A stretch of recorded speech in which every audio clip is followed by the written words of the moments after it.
Olá, pessoal, tudo bem? Bom, estou aqui para a gente falar um pouquinho sobre o módulo 6, né? Que fala sobre pesquisas estatísticas e análise, né, e interpretação de dados. Bom, esse módulo é bem tranquilo, tá? A gente vai sair um pouquinho dessa coisa da equação de segundo grau, resolver equação, né? A gente vai sair um pouquinho disso e a gente volta no segundo bimestre, tá? Vocês vão gostar dessa unidade. Tá? Ela é bem tranquila, muito fácil, bem tranquilinha para a gente dar um refresco. Então, vamos lá. Primeiro a gente começa aí, né, com a diferença entre população e amostra, né? Quando a gente vai fazer, por exemplo, a intenção de votos dos brasileiros com relação ao presidente da República, né? A população é todo ser que vota, né? Todo cidadão brasileiro que vota, né? Essa é a população. Mas para a gente fazer uma pesquisa, né, da intenção de voto, não é possível, né, a gente perguntar para cada pessoa, né, de todos os lugares do nosso território brasileiro, qual a intenção que ele tem de votar, né, em qual candidato, né? Ele tem a intenção de votar. Então, não é fácil fazer isso. Então, a população seria toda a massa, toda a população brasileira que vota, né? Essa é a população, né? De todo o nosso território brasileiro, todo cidadão do território brasileiro que vota, essa é a população. E a amostra, né? Para a gente saber a intenção de voto, né? A gente pega de cada região uma amostra, né? Liga, né? O IBGE às vezes liga, às vezes vai para a rua, né? Em cada cidade para poder fazer essa pesquisa. E aí ele chega à conclusão que o presidente X vai ganhar ou vai empatar com outro, né, candidato. Por quê? Porque ele avalia não a população, ele avalia a amostra, né, desses eleitores, né, porque é inviável. É inviável a gente pesquisar todo mundo, então a gente pega a amostra, né? Então, a população é o conjunto formado, né, por todos os elementos, né? E a amostra é um subconjunto, é um conjunto menor, que está dentro desse conjunto, né? Onde é feita a pesquisa, né? Então, essa é a diferença entre população e amostra. Bom, a gente tem também, né, gráficos, né? A gente conhece, né, vários gráficos, a gente abre a revista, abre jornal, abre internet, lá um monte de gráfico, né? E ajuda a gente a visualizar resultados, né, de pesquisas, né? Então, a gente tem aí, por exemplo, o gráfico de colunas. O gráfico de colunas, ele é representado por meio de retângulos, né, onde a base desse retângulo tem que ter a mesma largura, né? As bases são iguais, eles estão alinhados no eixo horizontal, né?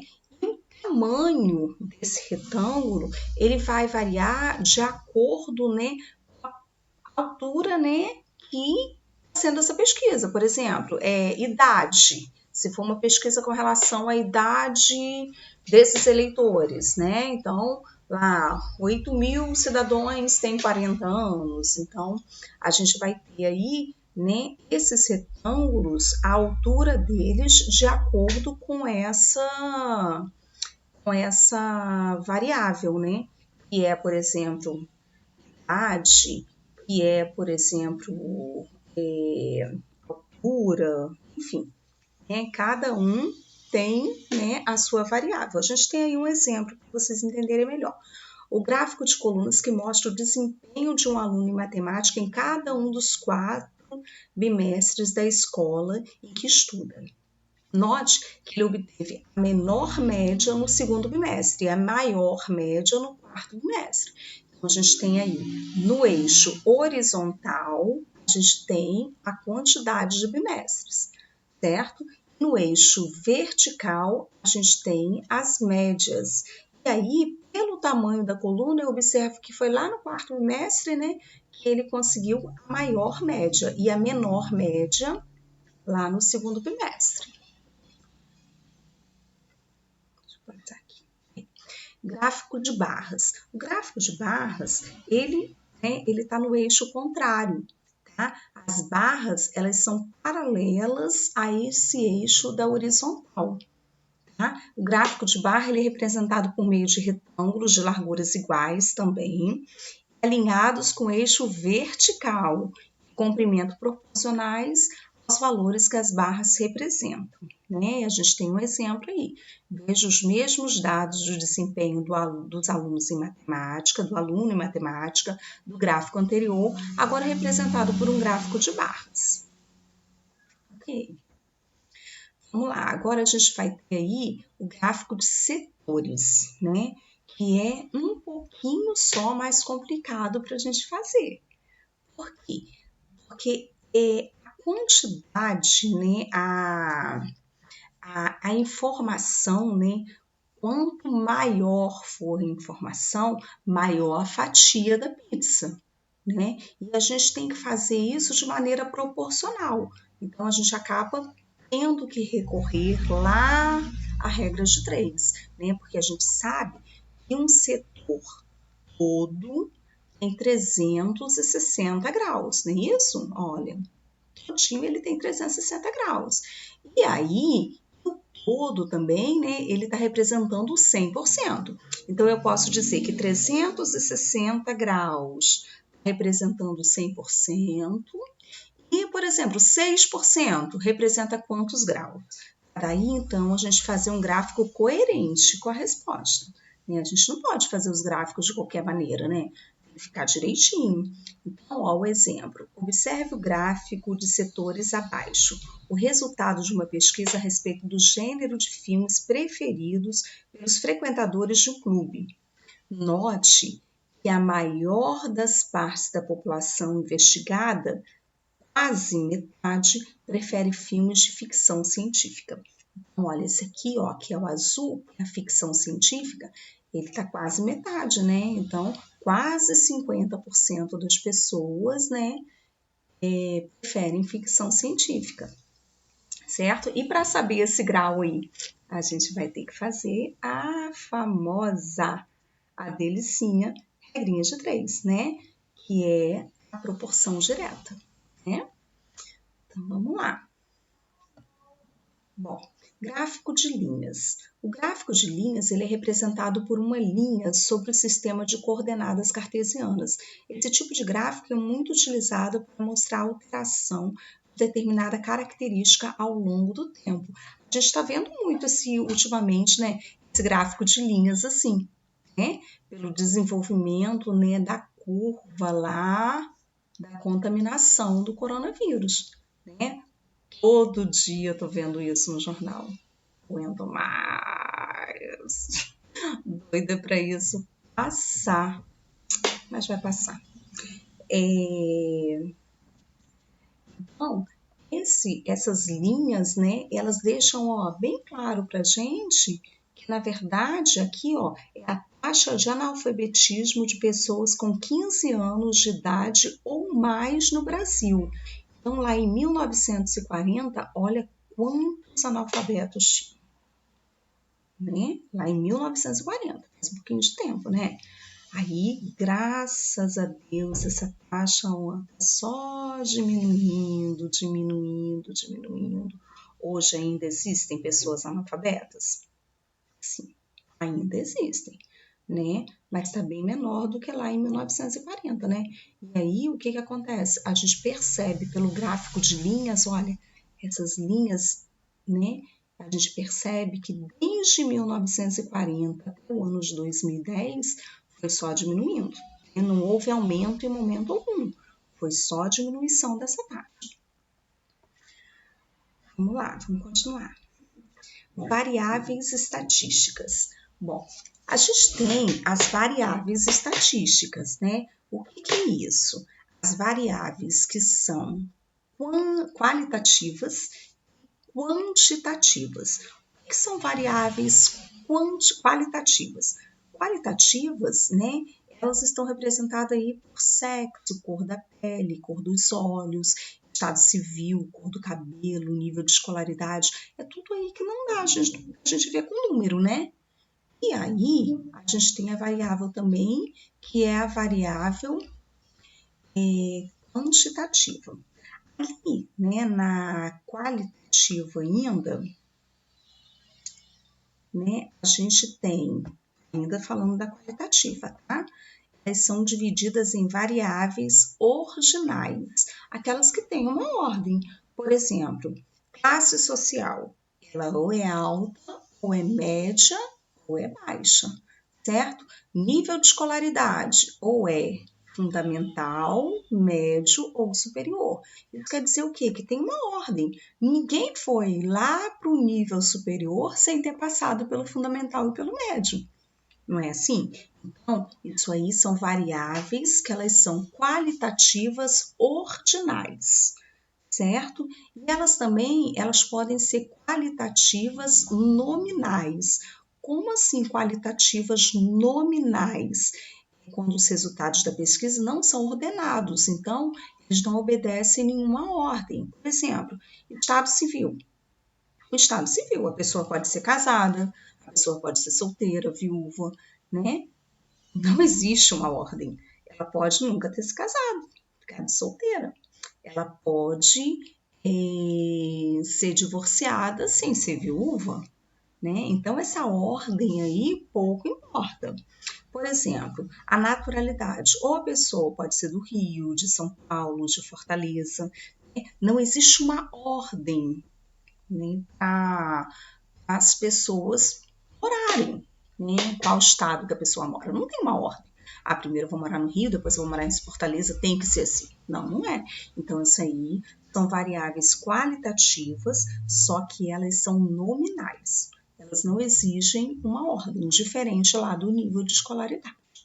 Bom, a variável quantitativa, né? São valores, por exemplo, renda salarial, idade, estatura, raça, né? Quantidade de filhos, temperatura. Essas variáveis quantitativas, elas são divididas em quantitativas discretas, só podem ser representadas por um número inteiro, né? E aí elas são chamadas de discretas. Por exemplo, número de funcionários de uma fábrica. Ah, eu tenho 20 funcionários. Ah, eu tenho 30 funcionários. Eu não posso ter 30 funcionários e meio, né, gente? Então, o que a gente faz? A gente diz que essas são variáveis quantitativas, são discretas, porque elas não admitem número com vírgula, tá? E as variáveis quantitativas que são contínuas. Elas são contínuas quando elas admitem número com vírgula. Por exemplo, o peso de uma pessoa, a temperatura, né? A pessoa está naquele momento, enfim, a estatura do aluno, qual a altura que ele tem, vale o número com vírgula. Então, né, são variáveis que elas são quantitativas, né, e são contínuas.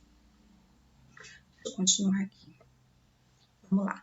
Distribuição de frequência para variáveis contínuas. Olha, foi realizada uma pesquisa com os 20 alunos de uma turma para coletar dados sobre a estatura média deles, em centímetros. O rol dos dados coletados está apresentado a seguir. Então, lembrando que essas medidas, elas estão em centímetros, tá? Por isso que está aqui, ó, 171. É 1,71 m. Mas como está em centímetro, a gente escreve 171, né? E aí a gente vai representar esses dados em uma tabela de frequência ou distribuição de frequência. De modo geral, esse tipo de tabela ele é empregado quando a variável é contínua, tá? Então, vamos lá. Chamamos de classe ou intervalo de classe um intervalo de variação da variável. Então, por exemplo, no caso, a altura, né? A altura aqui a gente vai contar de 140 centímetros a 145 centímetros. Gente, Estão vendo um símbolozinho? Ele parece um T. Ele parece um T deitado. Está entre aí, ó, os 140 e os 145. Ele parece um T deitado, né? E esse símbolo, ele representa o seguinte. Tá vendo que tem barrinha? Essa barrinha do T aí, tá do lado do 140. Já do lado do 145 não tem essa barrinha, tá vendo? Então, essa barrinha, ela indica que as pessoas que têm 1,40 m, ou seja, 140 centímetros, ela está sendo contada nesse intervalo. E já a pessoa que tem 145 centímetros, ela não está sendo contada nesse intervalo, ela vai ser contada no próximo intervalo. Então, de acordo aí com esse número aí, né, que são 20 alunos, né, a gente vai fazer a contagem agora para saber quantas pessoas tem de 140 centímetros até 145 centímetros, lembrando que não vale contar o 145 agora. Tá bom? 145 agora não entra. O 145 só vai entrar na próxima. Então, se a gente for fazer essa contagem, é do 140 até o 144, né? Porque só tem números inteiros aqui. Então, ó, do 140 ao 144. 1, 2, 3. Ah, que bom, tá em ordem crescente, tá vendo? Como tá em ordem crescente, ficou facinho da gente contar. Então, ó, eu tenho 3 frequências. O que são 3 frequências, né? São 3 pessoas que estão enquadradas nessa altura, de 140 centímetros até 145. Lembrando que o 145, ó, não entra, ok? Aí agora o próximo intervalo. O próximo intervalo ele vai ser de 145, agora eu conto o pessoal de 1,45 m, tá?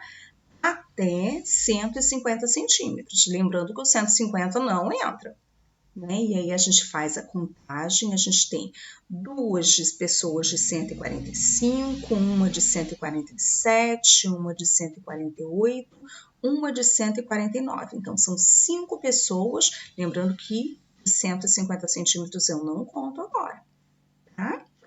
E aí eu preencho a minha tabela de novo. Ah, frequência absoluta, professora, isso quer dizer, então, as pessoas que se enquadram nesse intervalo? São as pessoas, a quantidade de pessoas, melhor falando, que se enquadram, né, nesse intervalo aí. O que é frequência relativa? Olha, frequência absoluta é em número, frequência relativa em percentual. E aí, na hora que eu faço a contagem aí da frequência absoluta, lá embaixo tem o total. O total são quantos alunos? 20 alunos. Então, quando eu faço a contagem, lá embaixo tem que dar 20, hein? Cuidado aí. Igual a frequência relativa. Quando eu faço a contagem, tem que dar quantos por cento? 100%, porque se não der 100%, tem alguma coisa errada. Tá bom? E aí, como que eu faço mesmo para transformar isso aí em percentual? A gente vai dizer que 20 alunos, né? É aluno, gente? E 20 alunos, né, representam 100%. 3 alunos representam quantos por cento? Isso é a famosa regra de 3, né? Todo mundo fica ansioso para aprender regra de 3 e descobre que depois que aprende regra de 3, né, nunca mais deixa. Então, a gente faz a regra de 3 e acha esse percentual. Bom, a gente tem que prestar muita atenção pelo seguinte, lá no total tem que dar 100%, hein? Depois tem que fazer a contagem direitinho para ver se vai dar 100%, ó, aqui. Tá? Então, a gente chama de amplitude o tamanho de cada intervalo, não é isso? Uma distribuição de frequência.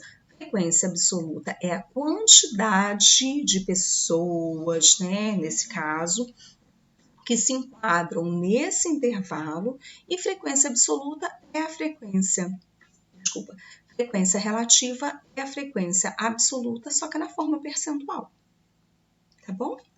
Vamos lá, vamos embora, vai dar certo. Bom, histograma. O que é um histograma, né? Um histograma é um tipo de gráfico de barras formados por retângulo. Eles são justapostos. O que é isso? Um retângulo está coladinho com o outro, né? Cujas bases, eles estão aí no eixo horizontal do gráfico e representam os intervalos de classe. Então, lembra lá naquele exercício anterior? Né? O intervalo era de 140 até 145. Então, o intervalo de classe aí tem que ser o mesmo sempre, tá? Aqui no caso, o intervalo, olha, está sendo de 2 em 2, ó, de 0 até 2, de 2 até 4, de 4 a 6, de 6 a 8, de 8 a 10, né? Ó, tá vendo? O intervalo de classe, ó, de 0 a 2, o 0 entra, o 2 não, hein? De 2 a 4, o 2 entra, o 4 não. Lembra do Tzinho deitado? É? Ele fala cada coisa, né? É o T deitado. Então, vamos lá. A frequência absoluta, a frequência relativa. E aí, olha, além de fazer a tabela, o que eu fiz aqui? Fiz o gráfico, né? Que se chama histograma. Tá? Quando as barrinhas, ó, estão uma coladinha com a outra. Ele se chama histograma. Tá? Depois tem o polígono de frequência, que ele fica tão bonito, fica lindo. Depois eu mostro para vocês. Professor de matemática acha essas coisas tudo bonito, né? Vamos lá. E uma situação problema aí. O técnico da escola de handebol, gol de placa, fez um levantamento da estatura em centímetros de 40 atletas e tabulou os dados. Olha, ele foi bonzinho, colocou tudo em ordem crescente pra gente, bonitinho. E aí, a partir desses dados, construiu uma tabela de distribuição de frequência e um histograma. Depois, responda a questão, tá? Então, peraí.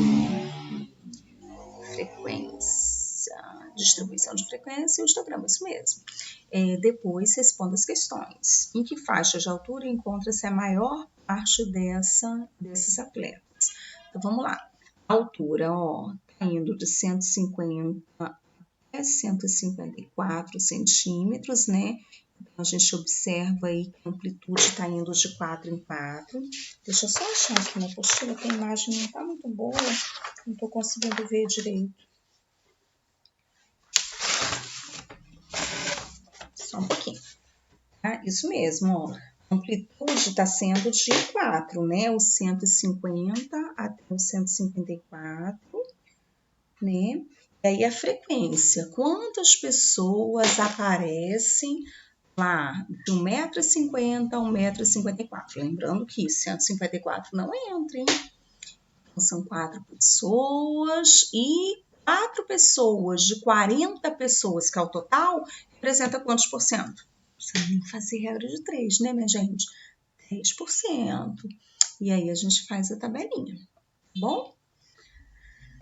Depois da tabela, o que a gente faz? A gente faz o histograma. Ó, a menor altura 150, a maior 154. É isso mesmo, 154. E aí, a gente conseguiu fazer o histograma. Como assim? A altura da barrinha é a quantidade, né, de pessoas que estão nesse intervalo. Quantas pessoas tem de 1,50 m até 1,54 m? Lembrando que 1,54 m não entra. 4 pessoas. Quantas pessoas tem de 1,54 m até 1,58 m? Lembrando que 1,54 m entra, 1,58 m não. Quantas pessoas são? Deixa eu ver aqui na tabela. 9 pessoas. Então, tá abaixo um pouquinho do 10. Tá no meio, entre 8 e 10. Tá bom? Vamos lá. Tá bom. Então, tá bom. Olha, a gente vai fazer o seguinte. A gente vai pegar, eu vou colocar para vocês, né, daqui a pouquinho, as páginas, né, já tá aí, eu acho, com vocês já devem ter recebido o cronograma, com as páginas para vocês tentarem fazer, tá bom? E aí eu vou estar disponível lá no WhatsApp também. E depois a gente faz a correção. Tá bom? Tchau, gente. Fica com Deus, tá? Beijo.